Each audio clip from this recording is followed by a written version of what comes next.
เป็นนาวเด้อพ่อแม่พี่น้องสบายดีก็ตีสบายดีสวัสดีพ่อแม่พี่น้องมื้อนี้ก้อยเนื้อเฮ็ดกินมาติภาษาไทยก้อยเนื้อภาษาลาวก้อยชิ้นงัวเฮ็ดกินหยังนี่เนี่ยก้อยเนื้อก้อยซีนใส่บักนาวก่อนก็บ่ใส่ทุกมื้อนี่เด้อตู่มันบ่แซ่บมื้อจะบ่หั่น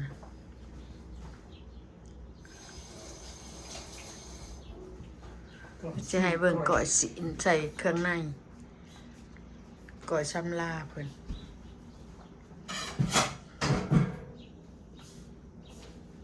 ขากะหาบนช็อตบ่มีนี่เขาได้ยืนนะก็ได้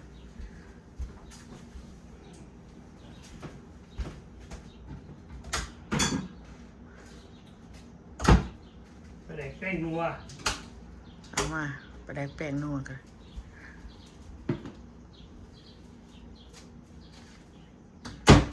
ไปได้กัน แป้งนัวน้ำมันขางข้างใหญ่ผงเส้นรสน้ำมันพีว้าจะทงหนึ่งก็ได้สิขัดมือได้จับเบิ่งได้แค่พึ่งนี่เลยเอาข้าวขัวใส่ก่อนใส่ข้าวขัวจ้ะใส่ก่อนลูกเจ้าออเดอร์มาก่อยเนื้อเอาไปสั่นลูกก็จะกินก้อยซีนอีพ่อก้อยซีนบอกว่าพอจัดให้ว่ะ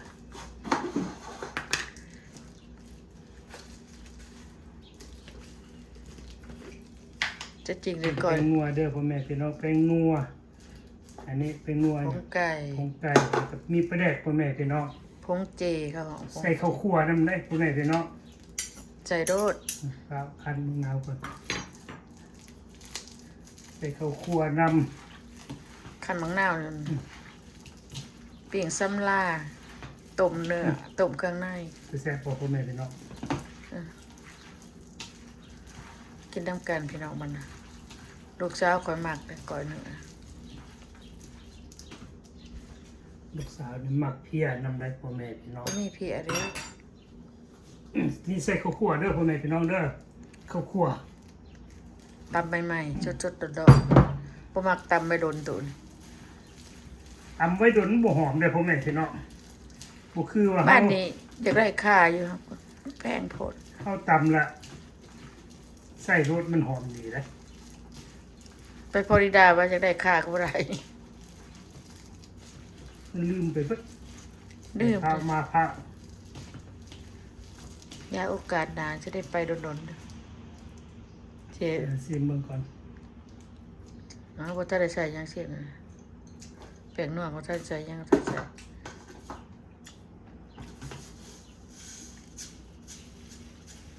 จะใส่หลายป่ะมันหวานผงอันนี้มันอยากปานดูได้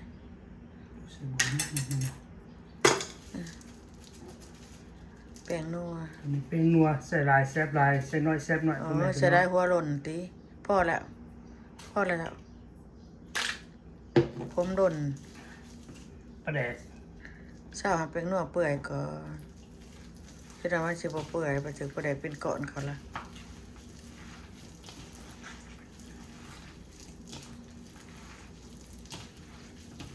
สินกับแพงพี่น้องเลย30เด็กเพิ่นสิเอามาตากซื้อมาวันนี้เพิ่นเป็นดอยดอนมันนั่นเนี่ย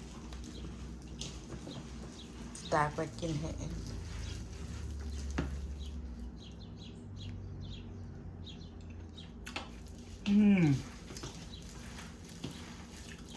แซ่บพ่อแม่พี่น้องอันนี้แบบตลกแล้วนี่นะพี่น้องปลาแดกบ่ทันใส่ซีมได้เถื่อแล้วนี่ซิมเบิ่งบ่ก่อน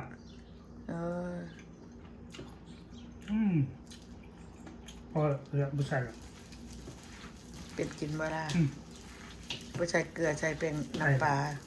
ใส่ตอนปิ้งเลยเด้ถ้าสิเอาน้ำปลาว่านนี่ก็แพงแท้บ่เอาซะนี่ใส่พวกนี่เนาะใส่หัวพวกบัวเด้อพ่อแม่พี่น้องลูกสาวมักหัวพวกบัวเพิ่นว่ามันหอมดีพ่อว่ะพ่อจักให้ว่ะเข้าไปหัวบัวใหญ่หัวพวกบัวใหญ่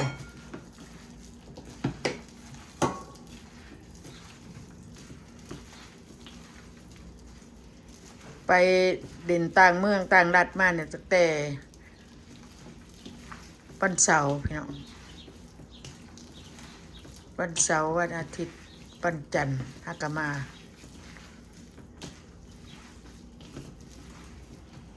ลูกสาวพักเวเคชั่นเด็กเพิ่นมาสู่ก็ไปเลย ลูกสาวได้พักทิศหนึ่งพ่อแม่สี่ทิศพ่อแม่พี่น้องแต่ผม มัน งาน ก็เลยบ่ได้ พักหลาย บ่ได้ไปไสมาไสไปเที่ยวน้ำดุก่อนเพราะว่าดุมีเวลาตอนนั้น เพราะว่าพวกคิดเวียกอยู่ออฟฟิศเขาบ่ให้พักโดนนะ ก็บ่มีเวลานะเขาจะ อีกหนึ่ง ดุก็มาสู่เขาก็ไปเลยเอาบ่ได้เอาบ่ได้อยู่เฮือนโดดอยู่ดนเพราะว่าดุเขามีสดทิศเดียวก็บ่แม่นทิศซ้ำ4วันซื่อๆเดือนนั้นก็สิเมื่อพักผ่อนอยู่เฮือนเพิ่นก็สิซักเครื่องซักของเพิ่นเขาก็เห็นใจลูกก็เลยปึงไปตั้งแต่ยังบ่ทันได้เช้าเมื่อยเฮ็ดงานพุ่นใส่ปลาแดกบ่แซ่บติอีนานมาไก่ปลาแดก คือมันจะเข้มได้ เก็บจะเกือบเกลือนักตินี่ตูนใส่ปลาแดกมันมีหอมก่อน เข้มหลายมันจะบ่แซ่บ เพราะว่าดูข่อยก็บ่มีปลาแดกโอ้ยบ่แซ่บอีพ่อบ่แซ่บปลาแดกโดนแหละมันนู่นแต่ได้ลูกอเมริกานี่แหล้วมันน่ะ กินปลาแดก บ่ได้ได้บ่มีปลาแดกบ่กินได้ มันโหว่าบ่แซ่บโดนล่ะบ่แซ่บอีพ่อเฮ็ดนี่บ่มีปลาแดกโดดได้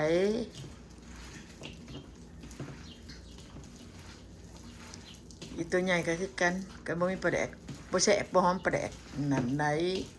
กันใครปลาแดกมาๆเอาเขาจับแน่โหได้ นี่แหละคือโดนลูกข้าวเหนียว ลูกเล่าคักๆต่างแต่เกิดต่างแลนซื่อ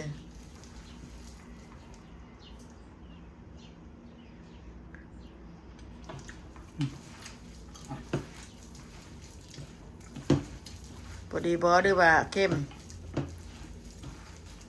นิดหน่อยเพราะว่า ชิมเบิ้งนี่มัน กระเบียนหุ่นซิมได้นี่พี่น้องซิม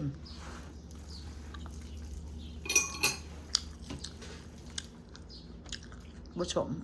ใช่วะ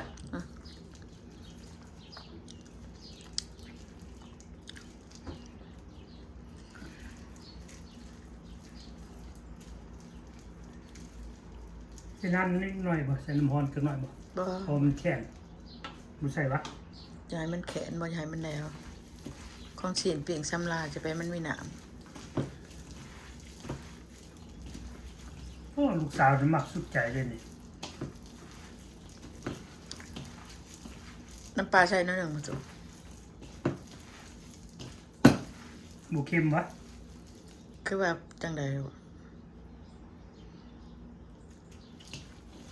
พ่อเหรอ พอแล้วอย่าขั้นหลายพักสิมบุปุระอันพักหอมมันกันนะ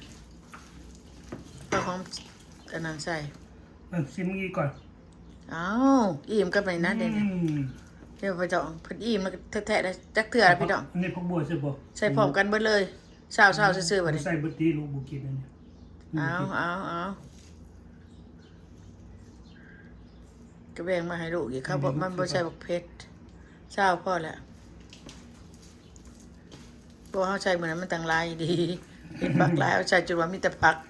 มันก็ได้ยุบออกมักอยู่มันต้องบ่ให้ใส่หลายจ จะ น ให้ลูกกินผักหลายๆนะเพราะว่าลูกบ่มักกินผักนะพ่อแม่เป็นเนาะ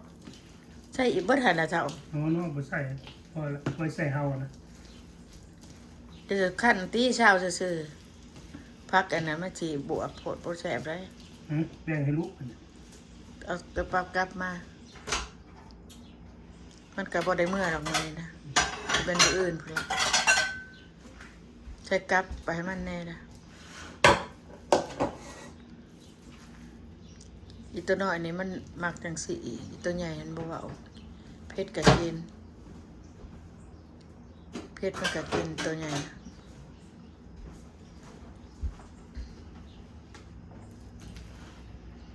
ลูกสาวเริ่มมัก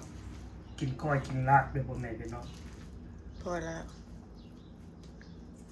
แบ่งแม่มันกินได้เนาะกันจ้ะโอเคพ่อข้าวกันหนึ่งนะมีแต่มันอยากมากินจะมาพริกเบิดอะไรสิได้ปีกมาพริกแล้วเฮาก็ได้โอ้พองปีกอันนั้นเอาออกบ่ได้วะ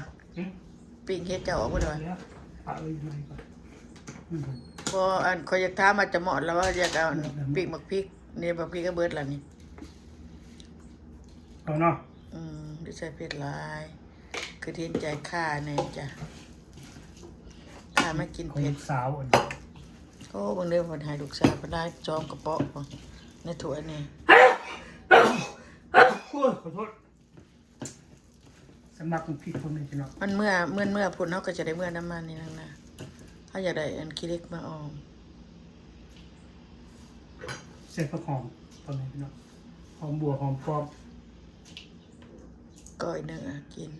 ก็มันเมื่อมันนี่ก็จะเมื่อน้ำมัน เมื่อทุกเมื่อย เขาอยากกันน่ะ โอ้ย จะได้ขี้เล็กขน่อยซื้อเขามากมือว่าในพี่น้องสอบ100 $50เลยข้าวเจ้า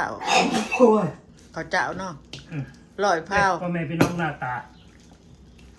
พอกินได้พี่น้อง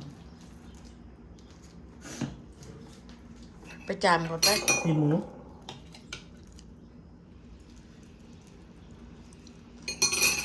เค็มเผ็ด เจะพริกก่อน โอเคพอ จางปลาแหลกเอาว่ะ นี่พอแล้วเค็ม คนผู้มักปลาแหลกได้